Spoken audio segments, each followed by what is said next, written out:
I healed those moments in time way back in the day, and now it's like, okay, I'm ready to go for a hike. As soon as I'm done shooting this video, I'm ready to go to the store and get the things that I need. What irrational fears do you have? And when I say irrational fears, I mean the fear of going outside, right? Consciously, we know it's good to go outside. But on the subconscious level, there's that innate fear of, I don't want to go outside. I can't lift that weight. I can't be flexible. I can't go to the grocery store. I can't. When did those happen? Why are those there? It's that subconscious, the limbic system. Remember, the subconscious is not this weird entity in your mind, in your brain, in your energy. It's literally your limbic system. They are structures in your brain that hold on to memories that you didn't even know existed. For instance, the first time that you rode a roller coaster, were you afraid? Probably, right? Because you heard all the people screaming, and now you've got this fear. Now, some of us, we don't hold on to it. It's the most amazing experience of our life. But some of us, now all of a sudden, I ain't never riding a roller coaster again. That was the worst experience of my life. It could have been the most amazing experience before that you've ever had in your entire life. But because of your experience before you even started, you started building up this irrational fear in your subconscious, in your limbic system, that prevented you from truly embracing how amazing it was. Driving a car. Driving a car is easy. But what if you had an accident when you were a child that you don't even remember because your subconscious blocked that out? And then you started driving the car and you're white knuckling all the time, and it didn't matter if your mom or dad couldn't, they just couldn't get you to relax.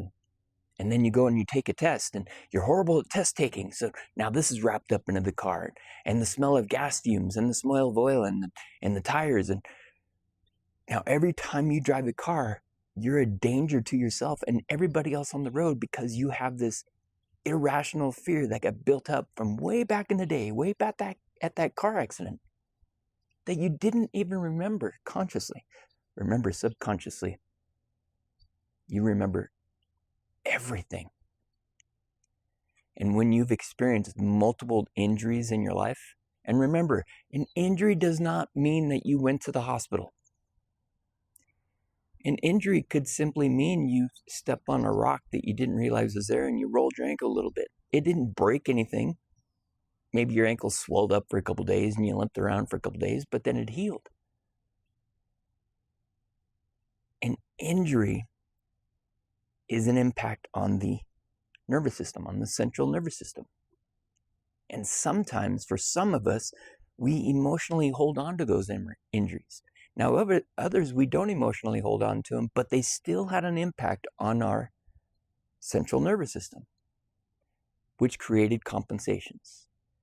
And now, later down the road, you start losing your confidence, your coordination. You can't figure out why you can't do the things that you could before. Apparently, I'm getting old. But then you start having fears come up. Well, what if I keep getting older and older and older, and I did all these amazing things back in the day, and now I'm going to have somebody take care of me in my old age? That's horrible. So now I can't do anything at all because I'm afraid.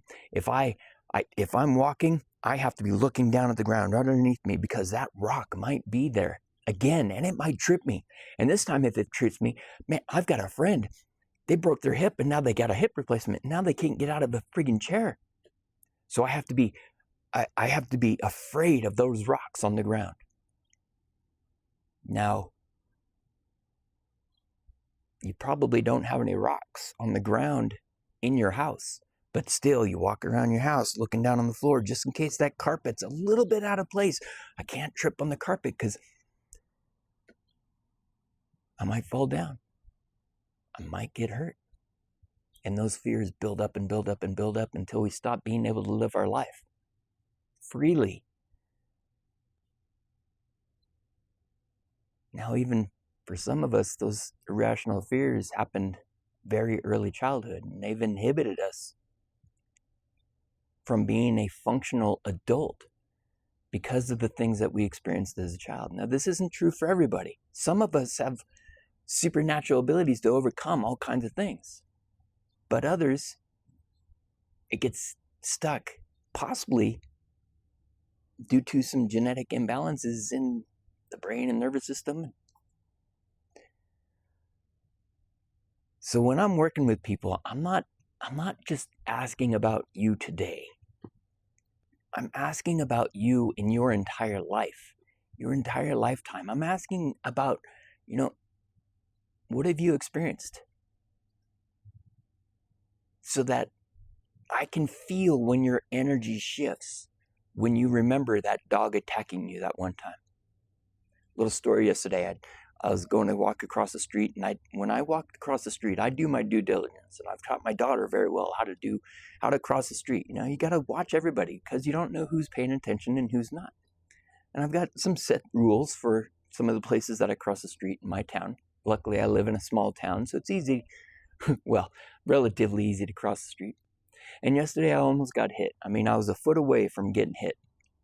Now, the great thing is that I know the work that I do for myself is working because I did not flip out on the guy that almost hit me. I didn't flip out on the fact that maybe I made the mistake. I don't know what happened. But something went awry and I almost got hit. I waved to the guy and we went about our way. I was really stoked about that. But back in the day, even a year ago, I would have completely lost my mind. I would have been flipping the bird, cussing him out, because it's all your fault. Because that's how my brain responded.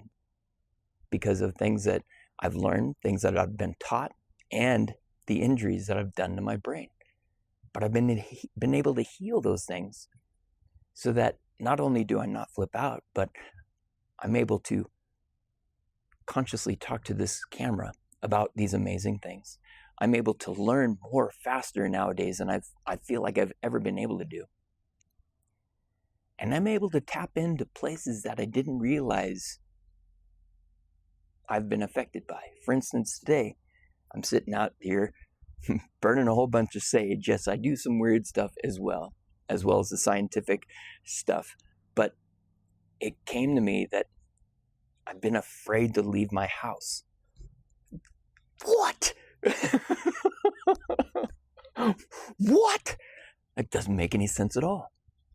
Because I love leaving my house. I love my house, but I love leaving my house. I love getting out there and hiking, and I go to the grocery store, and those are things that we need to do, and I have not been wanting to do those things, and it's been irritating the crap out of me.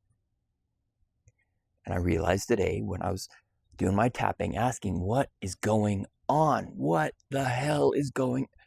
I am afraid to leave the house. I'm afraid of getting hurt again. I'm afraid of, whatever. I need to change this view here a little bit. There we go. Sunshine's coming through the trees.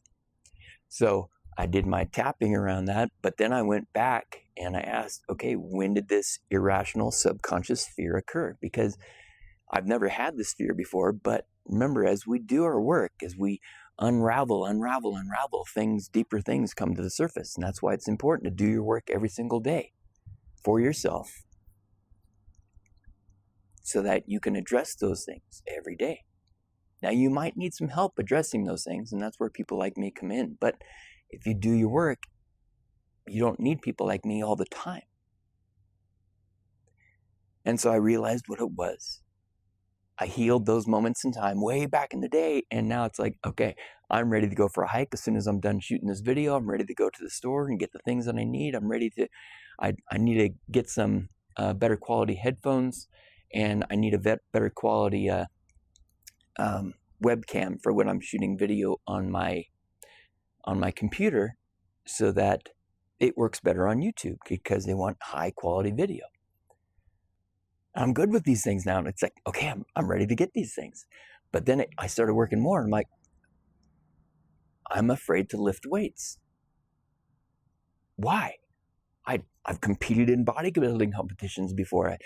It was a cool experience. I learned a lot about my body, training my body, which helps me understand where you guys are from. But I've also had a lot of head injuries, which in turn, the next day I would go and lift, and that lifting got ingrained into head injuries, and it's coming up. I'm excited to. I won't be lifting how I was back in the day. Well, I won't say that because I've been getting an inkling to join the gym because I sold all of my heavy equipment, but that's for another story.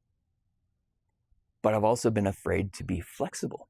Now I'm extremely flexible, especially for not extremely flexible. I'm very flexible, especially for who I was back in the day, especially when I got in massage school and I would get, oh my gosh, I get so ticked when I did my first yoga class. This is the most stupid thing in the entire world.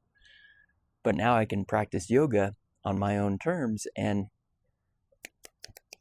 receive instantaneous benefits because of the work that I do for myself, the healing that I do for myself in my brain, in my body, my chakras, my meridians, my emotions, and healing the past stuff. And that's where the irrational fears are. Your limbic system, your subconscious, your inner child hold of the events in the past, big and small, good and bad, that are preventing you from moving forward in your life, letting go, healing.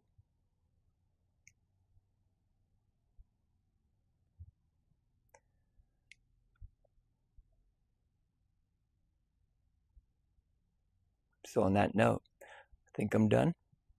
I'm going to head up into the hills, go hike around a little bit, enjoy the wildlife, enjoy the green. Thank you for listening today. Make sure you subscribe, drop a comment. How did this affect you? And next time you watch this, tap the entire time, because every single word that I say has an opportunity for you to find a trigger within yourself that you can heal. KimMcIntyre.com. We'll see you in the future.